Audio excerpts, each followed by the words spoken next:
बिस्मिल्लाहिर्रहमानिर्रहीम अल्लाहुम्मा सल्लि अला मुहम्मदिन व अला आलि मुहम्मद। अस्सलाम वालेकुम नाज़रीन, मैं हूं आपका मेज़बान खालिद जमील और आप देख रहे हैं मेरा यूट्यूब चैनल।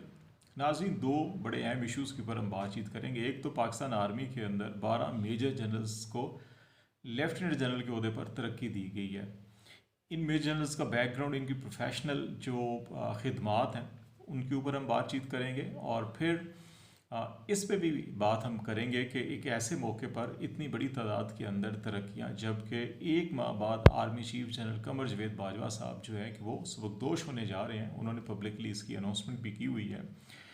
तो ऐसे मौके पे क्या ये बेहतर नहीं था कि एटलीस्ट अक्टूबर नवंबर के अंदर जो पोजीशंस वेकेंट्स हो रही थी रिटायरमेंट्स के बाद, उनको नए आर्मी चीफ के लिए छोड़ दिया जाता ताकि वो अपनी टीम का इंतखाब और अपनी टीम का जो है वो सिलेक्शन और प्रमोशन कर सकते हैं। तो ये एक बड़ा क्वेश्चन है, इस पे हम बातचीत करेंगे। और दूसरा, बैरिस्टर एतजाज़ एहसन साहब ने जो बड़ा संगीन इल्ज़ाम लगाया army chief general Qamar Javed Bajwa के कि नवाज़ शरीफ, शहबाज शरीफ या मरीम नवाज़ के जो मुकदमात हैं उनके ख़ात्मे के लिए जनरल बाजवा ने बड़ा किरदार अदा किया और ये सारी जिम्मेदारी उनके ऊपर जाती है। तो इसके ऊपर अभी तक बड़ी पुरस्रार खामोशी है ISPR की जानिब से और कोई रद्द अमल नहीं दिया गया। इसकी वजूहात क्या हैं और क्या होना चाहिए, इसके ऊपर हम बातचीत करेंगे।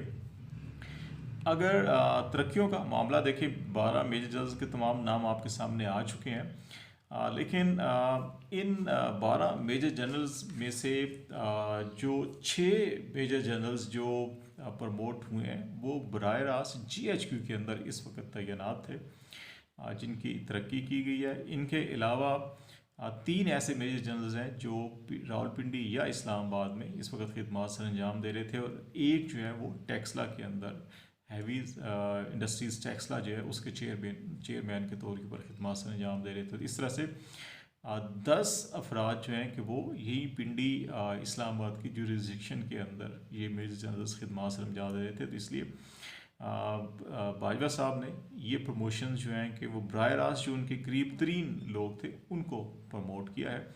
2 इनके अंदर मेजर जनरल ऐसे हैं जो इस वक्त कोयटा या डेरा इस्माइल ख़ान में खिदमत सर अंजाम दे रहे हैं। उनमें शाहिद इम्तियाज़ साहब जो AK रेजिमेंट से इनका तल्लक है, इससे पहले वो भी DG रहे हैं GHQ के अंदर। Chief of army staff secretariat के अंदर उन्होंने खिदमत सर अंजाम दी। उसके बाद फिर उनको जेहलम में GOC बना के भेजा गया और अभी इन दिनों कमांडेंट कोयटा की खिदमत सर अंजाम दे रहे हैं। और उनके अलावा मोहम्मद मुनीर अफसर साहब जिनका तल्लक पंजाब रेजिमेंट से है, और ये भी DG GHQ में इससे पहले रहे, और ये इनका जो कम्युनिकेशन एंड IT विंग है GHQ का, उसके अंदर ये DG थे, और फिर उसके बाद ये ISI में रहे, और फिर अभी IGFC Khyber Pakhtunkhwa south DI Khan में ये तैनात हैं, खिदमत सर अंजाम दे रहे हैं। तो ये सारे के सारे जो हैं कि वो GHQ के इर्द गिर्द जो है कि खिदमत सर अंजाम देते रहे या इस वक्त वहाँ पर खिदमत सर अंजाम दे रहे हैं, तो उनकी प्रमोशंस हुई हैं। इसके अलावा अगर हम ये देखें तो इनमें 3 आर्मड कोर से तल्लक है, और उनमें नुमान ज़िक्रिया साहब आर्मड कोर से हैं, GOC वाना रहे, और फिर DGMO बहुत इंपॉर्टेंट पोजीशन होती है, डायरेक्टर जनरल मिलिट्री ऑपरेशन, और फिर vice chief of general staff इस वक्त खिदमत सर अंजाम दे रहे हैं GHQ में वो। और उनके बाद जो है सैयद आमिर रज़ा, ये भी आर्मड कोर से हैं, GOC कोयटा रहे, फिर खारियाँ के अंदर GOC रहे, और फिर DG GHQ रहे, और अभी इस वक्त हैवी इंडस्ट्रीज टेक्सला के चेयरमैन है। तो ये भी GHQ के इर्द गिर्द जो है कि ये खिदमत सर अंजाम देते रहे। तो ये, और फिर आर्मड कोर से जो तीसरे मेजर जनरल प्रमोट हुए हैं वो बाबर इफ्तिखार साहब हैं, जो GOC मुल्तान थे, वहाँ से उनको इधर DSPR बना के लाया गया, और फिर पिछले जो 2-3 साल थे वो यहीं पे खिदमत सर अंजाम दे रहे थे। तो ये 3 लोग हैं।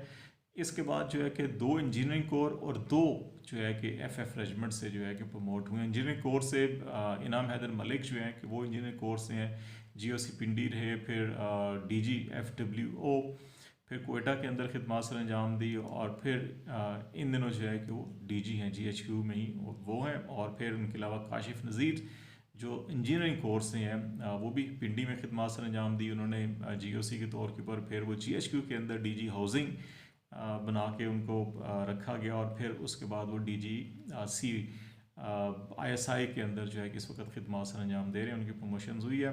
जिनका FF से रेजिमेंट से ताल्लुक़ है उनमें एहसन गुलजार साहब हैं जो GOC चेलास रहे, उसके बाद GOC खारियाँ रहे, और इन दिनों DG हैं MT GHQ के अंदर। और उनके अलावा यूसुफ जमाल साहब जो GOC सियालकोट, और उसके बाद अभी DG NLC रावलपिंडी खिदमत सर अंजाम दे रहे हैं। इनका तल्लक FF से। सिंध रेजिमेंट से फ़याज़ हुसैन शाह साहब जो नेशनल डिफेंस यूनिवर्सिटी में खिदमत सर अंजाम दी, उसके बाद IGFC बलूचिस्तान भी रहे, और अभी DG हैं, ये भी GHQ के अंदर खिदमत सर अंजाम दे रहे हैं। आर्टरली से भी एक प्रमोशन हुई है, और ये इमन बिलाल सफदर साहब जो हैं GOC सियालकोट रहे, फिर नेशनल डिफेंस यूनिवर्सिटी में रहे, फिर IGFC बलूचिस्तान रहे तुर्बत साइड पे साउथ पे, और फिर इस वक्त जो है कि वो DG GHQ में है। ये GS जो है कि वो वहाँ पर ये खिदमत सर अंजाम दे रहे हैं। आज़ाद कश्मीर रेजिमेंट से भी एक प्रमोशन हुई है। शाहिद इम्तियाज़ साहब DG GHQ chief of army staff secretariat के अंदर इन्होंने खिदमत सर अंजाम दी, और फिर GOC JLM और फिर कोयटा कमांडार्ट इस वक्त इनके पास है। इनका पहले भी मैंने तस्करा किया है। और पंजाब रेजिमेंट से भी एक प्रमोशन हुई है, और ये पंजाब रेजिमेंट से जो है मोहम्मद मुनीर अफसर साहब जो हैं इनको किया गया है। ये भी इनका मैंने जैसे अभी जिक्र किया कि पहले DG GHQ रहे कम्युनिकेशन एंड IT के, फिर ISI में, और फिर DA खान में इस वक्त IGFC खैबर पख्तूनख्वा की खिदमत सर अंजाम दे रहे हैं। और फिर एयर डिफेंस से भी एक प्रमोशन हुई है। ज़फ़र इकबाल साहब GOC सियालकोट रहे, फिर मलीर कराची में भी GOC रहे, और अभी रावलपिंडी में खिदमत सर अंजाम दे रहे हैं। नेशनल कोऑर्डिनेटर भी हैं जिस वक्त ये फ्लड के और डिज़ास्टर की जो इस वक्त कमेटी बनी हुई है, सेंट्रली फेडरल गवर्नमेंट ने बनाई है, उसके अंदर भी खिदमत सर अंजाम दे रहे हैं। तो ये तमाम के तमाम साहिबान जो हैं प्रमोशन पाने वाले GHQ के इर्द गिर्द रहे। इनमें से 3 ऐसे हैं जिन्होंने सियालकोट में, वज़ीर दिफा ख्वाजा आसिफ साहब का ताल्लुक सियालकोट से है, तो वहाँ पर भी खिदमत सर अंजाम देते रहे हैं। और इनमें इमन बिलाल सफदर साहब, और फिर ज़फ़र इकबाल साहब, और यूसुफ जमाल साहब जो हैं कि सियालकोट के अंदर GOC भी रहे। ये सारी पोजीशंस जो हैं नवंबर एंड तक तकरीबन कोई 12 पोजीशंस खाली होंगी। उन 12 पोजीशंस के लिए ये प्रमोट किए गए हैं। जुलाई में कुछ पोजीशंस खाली हुई थी, कुछ सितंबर में, कुछ अभी अक्टूबर में, और 3 पोजीशंस जो हैं कि वो नवंबर में रिटायरमेंट्स हैं, और 2 प्रमोशन अगर आर्मी चीफ और चेयरमैन जनरल स्टाफ की जगह 2 नई प्रमोशन होती है, तो इस तरह से 5 पोजीशंस वो बनती हैं।